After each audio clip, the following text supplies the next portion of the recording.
Welcome to Blog Talk Radio for 2011. And this topic this weekend is going to be coming out of a decade of upheaval. And we're looking at the future and what a difference a decade makes is the name of the topic today. And let's get a little bit of a backstory. Joy, Bill English, or Corporal Grumpy, to the Prime Minister's Captain Perky. Bill English is saying that it's heading for a double-dip recession probably. Unemployment is at 6.8%, and that's according to the Department of Labour Statistics just this last week, February 3. In 2009, it was 7%. It went to 6.9%, and now it's 6.8%. So it's tough times for many businesses and candidates out there. And it's also that time of the year when everyone is straining to see into the future. And we have with us our very own recruitment fortune teller with a bag full of facts, Jane Kennelly, Director of Frog Recruitment and the sponsor of this wonderful live blog radio show. Hello, Jane Kennelly. Hi there, Mike. How are you going? How are you going, Jane? Very well, thank you. I'm looking forward to having a bit of a chat today about the world of recruitment and seeing if we can add our little slant on what's happening out there in the market. Brilliant. Look, first up, Jane, how is 2011 shaping up for you as a recruitment operator, but also for people around you, businesses and candidates? Just a quick overview. Okay, Mike. Your intro was actually really interesting because from a Frog perspective, since we've got back on the decks and welcomed the year of the rabbit, we have been absolutely flat out. In fact, we've had a record January, we had a record December, and we're in shape and on track for a record February. So certainly my discussions with some of my industry colleagues around the traps, though, would suggest that it is still a little bit of a mixed bag out there, as there is a high degree of indecision with clients and with candidates around the year and what it's going to bring. But from a personal perspective, as far as we're concerned, we're very upbeat about what we've got on the go, and we certainly hope that it's a continuing trend. There's no doubt about that. As far as our clients are concerned, when we engage in conversations with them, there's, again, it's a bit of a mixed bag. I mean, there clearly has been a lot of rethinking happening as a result of the last 2 years, and we can certainly see that the contingent workforce with contract and temporary staff is going to continue to grow as organisations decide that they perhaps don't need to make a commitment to permanent headcount the way they used to in the past. And so, that in itself is actually quite a shift and change in the market because it means that a number of people will be attracted into this particular area of employment as either contractors or temporaries in ways that they may have never thought of before. So it is opening up a whole new avenue of employment opportunity, but it does mean that it creates very complex times inside organisations. And then again, on the other hand... Sorry, Mark. Sorry, before we move on to the future, let's, because you mentioned contracting and a different way of different roles opening up, let's quickly look at the past, 2010. Would you say that the contractor is the biggest, the marked increase in activity out there in the recruitment sector? More contracting roles, or what, in your opinion, was that the... Yes? Yeah, if we sort of called it the catch-all of the flexible workforce, which is contractors and temp staff, globally there has been an increase in that particular area. It's just been really consistent right across the whole world, and we certainly saw that here in New Zealand. And in fact, interestingly enough, right now in the media there has been quite a number of articles around the growth that's happened in the IT contracting sector. I mean, it's obviously the year that we're going to have to get quite a few projects underway, and we certainly are seeing that really good people are hard to find, and that the contracting sector for IT in particular and ICT is crying out for skill because of skill shortages. So there are some pockets of the market that have exploded and urgently require talent and have created some skill shortage areas, which we can probably touch on at some stage. But generally, as a growth area in the market, it's been phenomenal, actually. Okay, so you mentioned just in that part, Jane, hard to find, this hard to find skills, hard to find candidates. What type of pressure are you thinking this is going to put on salaries, if any? Well, that's a good question. Interesting enough, I was called by the Herald yesterday to see whether or not we felt it would be pertinent to take part in an article, or in fact, should they be looking at producing an article right now around how to ask for a salary increase.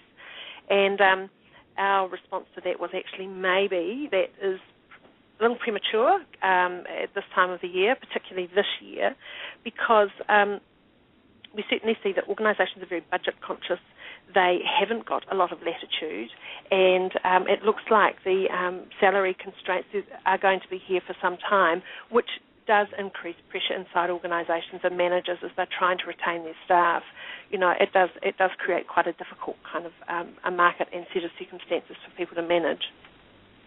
But equally, on the other hand, we've seen that, you know, there are more conversations out there with our candidate community about their value and their worth, and they are looking to have salary increases.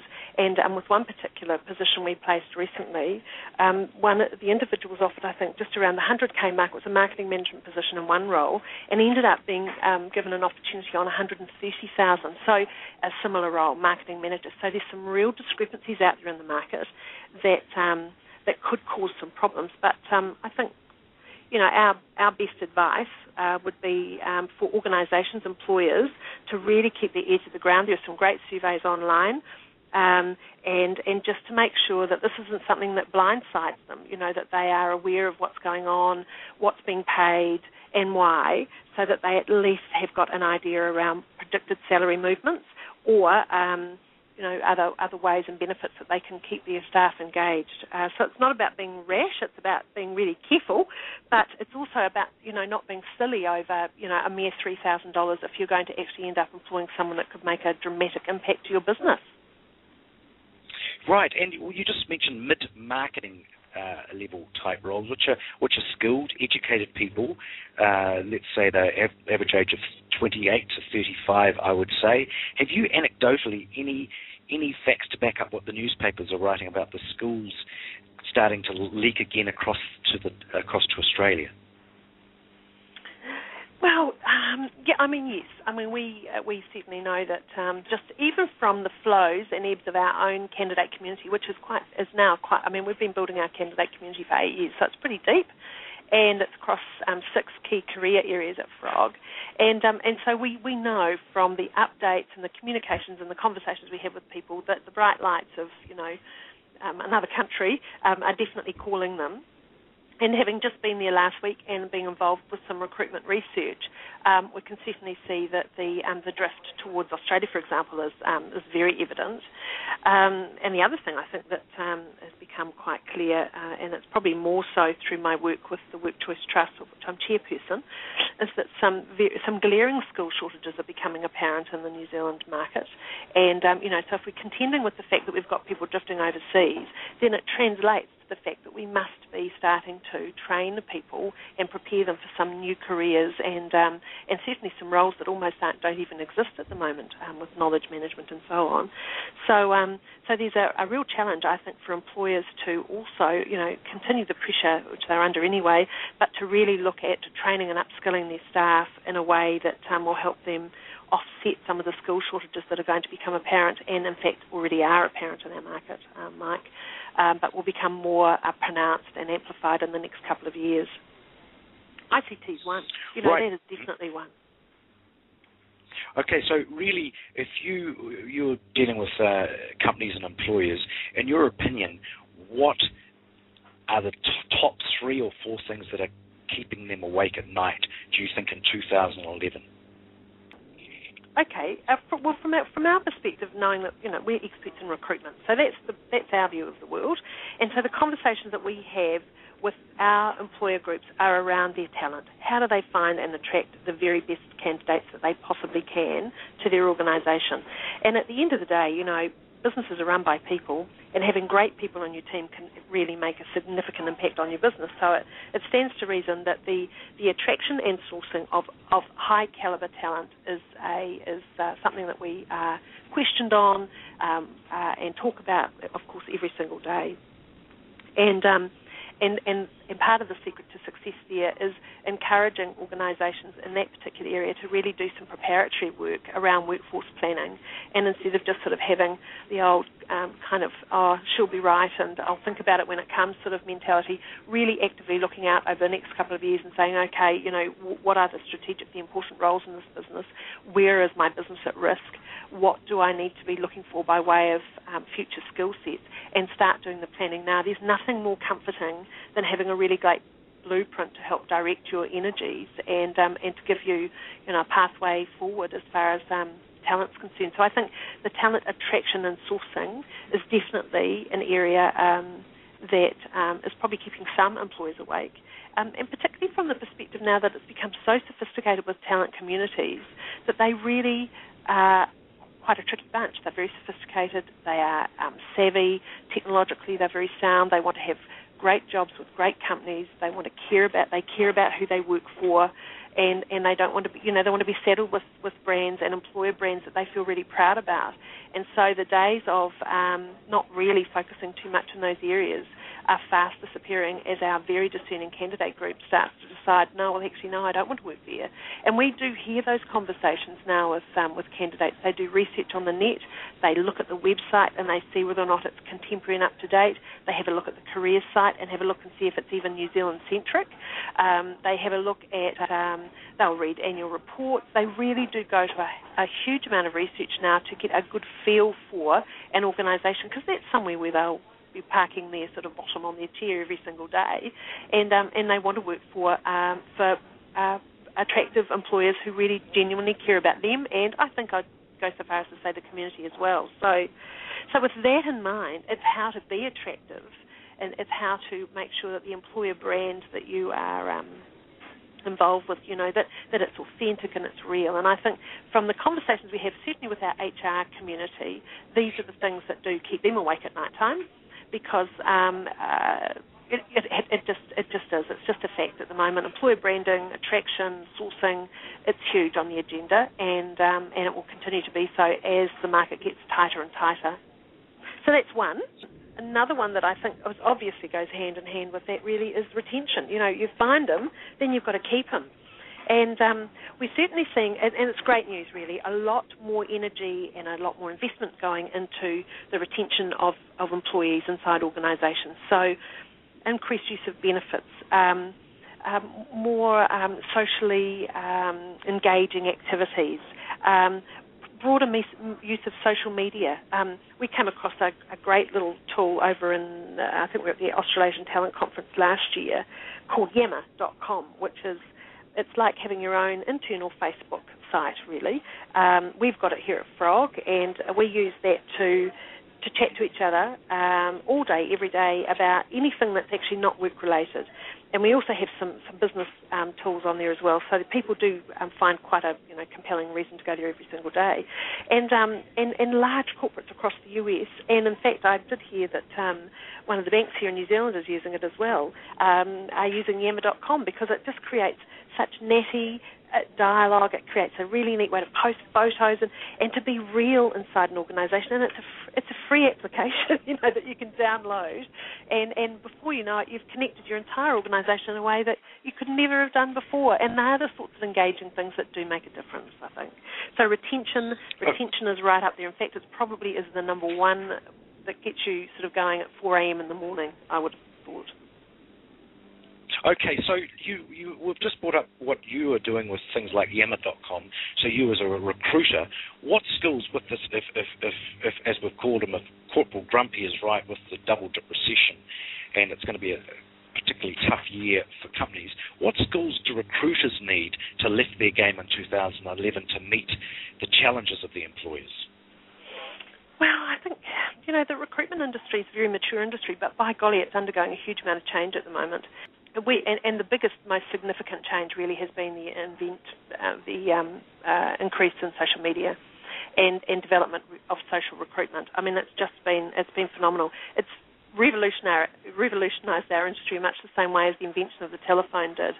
So the recruitment of the future, be it someone who's working in an internal recruitment function inside an organisation, or be it, in my opinion, a recruiter who's working externally and supplying to organisations, really, first of all, needs to be absolutely, totally across the fundamental changes that have been happening in the market.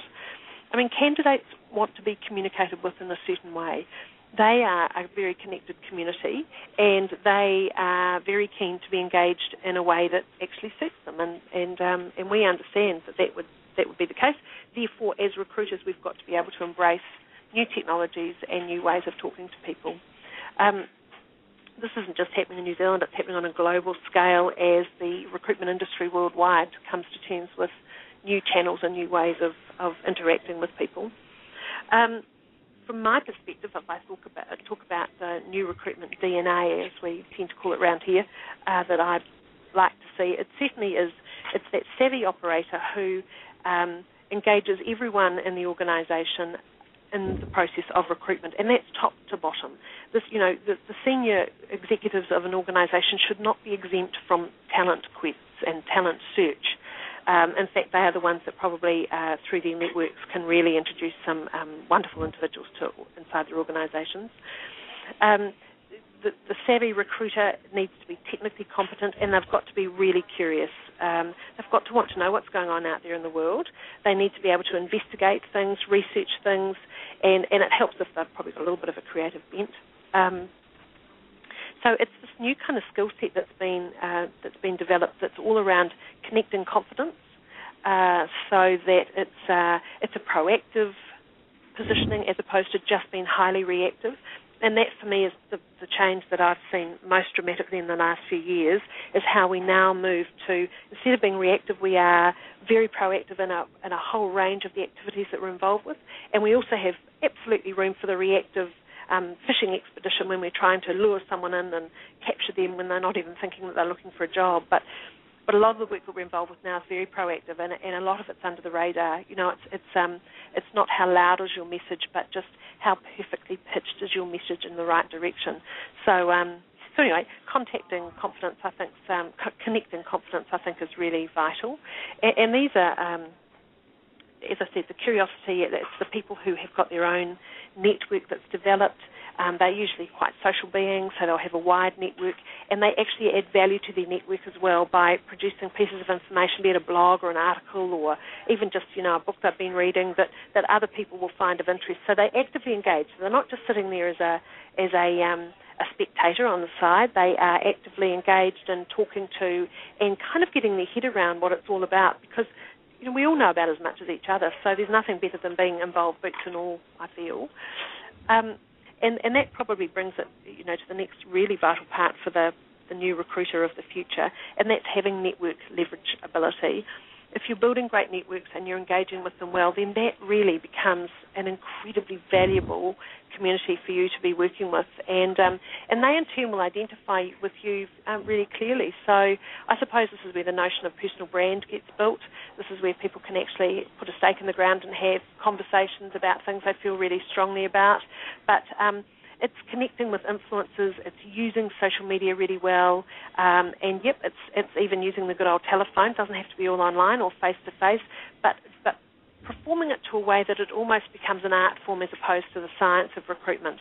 And it's that expansion of reach that I think is that will certainly set apart the really authentic and interested recruiter from the ones who are just prepared to perform transactional relationships.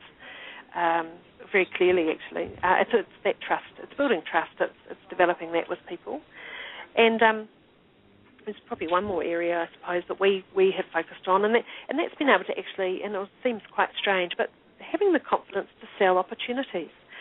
So often we find that there are good practitioners out there, inside organisations or externally, but for example in companies like Frog, you've got to be able to persuade and influence the mind of the person you're talking to.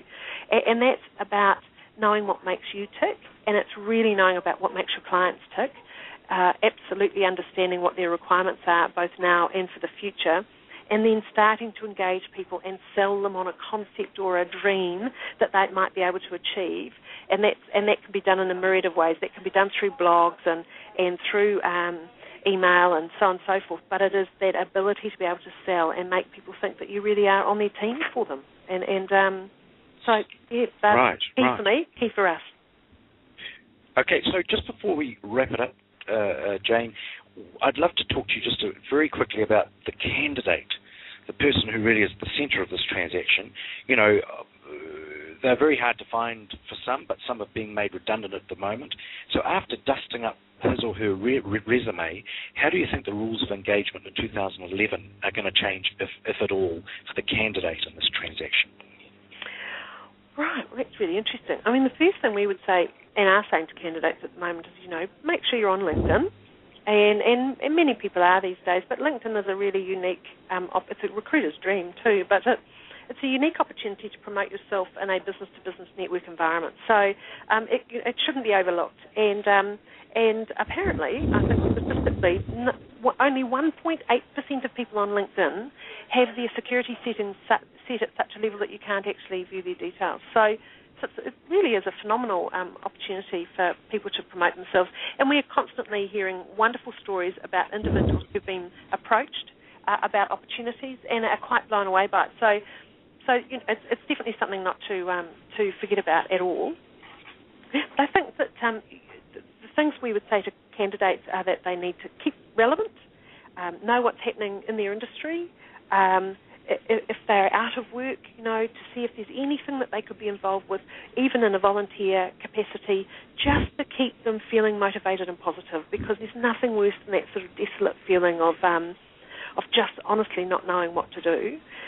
They need to set their alerts up on Seek so that they're getting jobs first-hand into their inbox. They need to make sure that their CV is really well constructed, and there are lots of templates around. We've got one on our own Frog website if they want to have a look there. But I think the main thing for me is that it's about making sure that they have articulated their achievements incredibly well and have prepared to talk about those at any opportunity, be it at a barbecue, right through to being really well prepared for an interview. So, you know, this isn't something that's just like you shoot from the hip from. This is about preparation. It's about knowing yourself, knowing your strengths, and being really confidently able to talk about those, and finding opportunities to do so. You know, we hear wonderful stories about people that end up in permanent positions when they've actually gone temping as an opportunity, and the same in contracting. They do lead to great permanent placements. So there's a whole showcase of companies that you could end up working with and really thoroughly enjoy if you're prepared to just kind of step outside of what you thought the world of work was about and try something new and fresh. And equally, we're really encouraged to hear from candidates this year, last year, who are quite keen to even change industry sectors. And there's a really keen interest out there for them to do so by employers. So we have noticed, quick little cautionary tale actually, we've noticed that speed is of the essence. So if you do see an opportunity that you just at least want to investigate, we'd recommend that you do apply. Some opportunities at the moment are receiving hundreds of applications, and others are receiving virtually none. And you know, so why not make the most of it if you genuinely are looking for an opportunity? But put your hat in the ring, give it a go. If you're finding you're getting knocked back, ring a reputable recruitment company and have a chat to them about how you can improve yourself as far as securing opportunities. But it you know, the power still does sit to a certain extent with the candidate, so make the most of it, I say. That's wonderfully constructive advice, Jane Kennelly. And just before we go, Jane, what book in 2011 are you saying to those in your office and your clients that they need to read? Is there anything that's excited you, or even a gadget? Okay, yeah, I'm a fairly prolific kind of reader, Mark. But what I've done sounds really probably slightly odd, but I have a commute from Orewa into Auckland every day, so I have because that drags me down from time to time, I chose last year to turn my car into a learning pod, and so I download audio business books and listen to these books on the way to work. And two that really I adored listening to, and in fact have listened to several times now. One was a book called Rework by Jason Fried, I think it is. Rework is one word, and that's all about changing workplace. And I thought that was fascinating. And then I came across an even better one called Workplace 2020 by Jay Meister. I think it's Meister. And that to me was all about part of the pathway for the future, and it absolutely reinforced in me the confidence to absolutely understand candidate communities, because these people are so important to us around making wonderful career decisions, but certainly helping organisations attract high calibre individuals to their businesses. So I love those two books, and Wired magazine I read online as well, which I really enjoy, and I think that's probably it for the moment. Right, that sounds. Look, Jane Kennelly, Frog Recruitment, thank you very, very much, both as a sponsor and as a wonderful seer of the future today. And just before you go, do you have a Twitter account that people can follow you on and learn more about what you're thinking, doing, reading, and listening to? Yep, I do. My personal Twitter is OneFrog. It's the number one frog, one word. And we have Frog Recruitment as a Twitter site as well, which is capital F for Frog and capital R for Recruitment, one word. And we've recently introduced video onto our website, so if anyone's interested in seeing a little bit more about who we are and what we do, over the coming weeks and months this year, you'll certainly see a lot more video being posted on the website, but also being posted up on Twitter too. So hopefully you'll get to know us a little more personally over the coming months as well. Jane Kennelly, Frog Recruitment, thank you very much for your time today, and thank you for listening to Frog Live Radio. There is another show coming up next month.